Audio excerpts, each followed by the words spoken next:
News in Brief. Good afternoon, dear listeners, and welcome to Ifrikya FM very first news brief with me, nouad, and we start this news with the Future Summit, which officially began today at the United Nations headquarters in New York. This two-day summit is expected to conclude tomorrow with 5 main focus areas on the table and 3 agreements set to be ratified by the participating countries. In related news, Algeria's Foreign Minister Ahmed Attaf participated in bilateral talks with several African and international counterparts on the sidelines of the 79th United Nations General Assembly. Among his meetings were discussions with the Egyptian Foreign Minister Badr Abdelatty and South Sudan Foreign Minister Ramadan Mohammed Abdullah, focusing on the strengthening bilateral relations and regional security.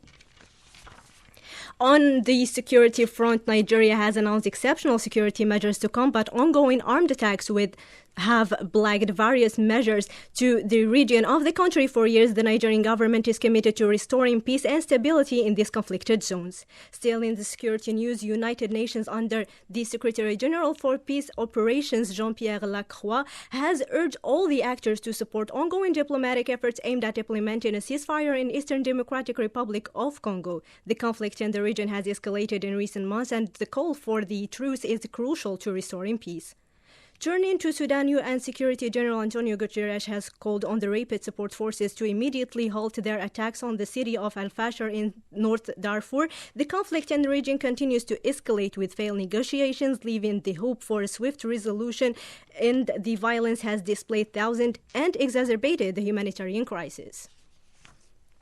Shifting to the energy sector, Algeria and Libya are working closely on the joint energy project during the Gas Tech conference in Houston, Texas. The CEO of Algeria, Sonatrach, held discussions with Libya Minister of Oil and Gas, Khalifa Abdel Sadiq, focusing on expanding cooperation between the two countries, particularly in developing newly discovered oil and gas fields in Libya.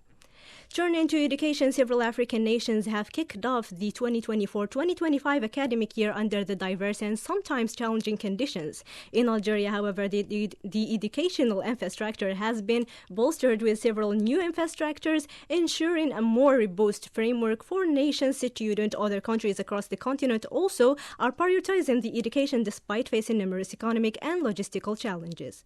Turning to the cultural news, Cameroon is mourning the loss of Aïdjo Mamadou, a prominent figure of the Bikitsu music scene who has passed away on September 20, 2024 at the age of 62. Known by his real name, Miva Martin Magloire, he left behind a rich musical legacy that will be cherished by his fans for years to come.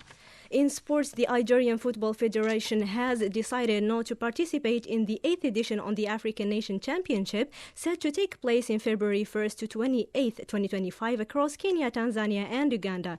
This marks a significant decision for the Algerian football following the ongoing concerns about the tournament organization and logistics.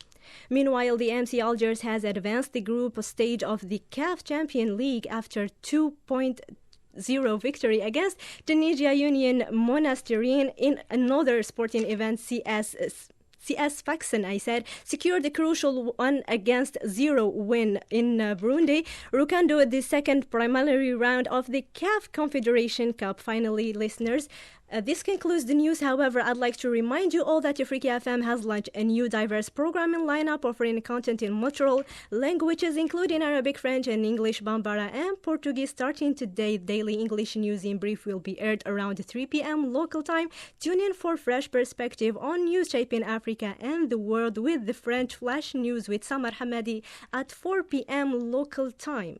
This is Emmanuel tuning out, and stay tuned to Ifrikya FM waves.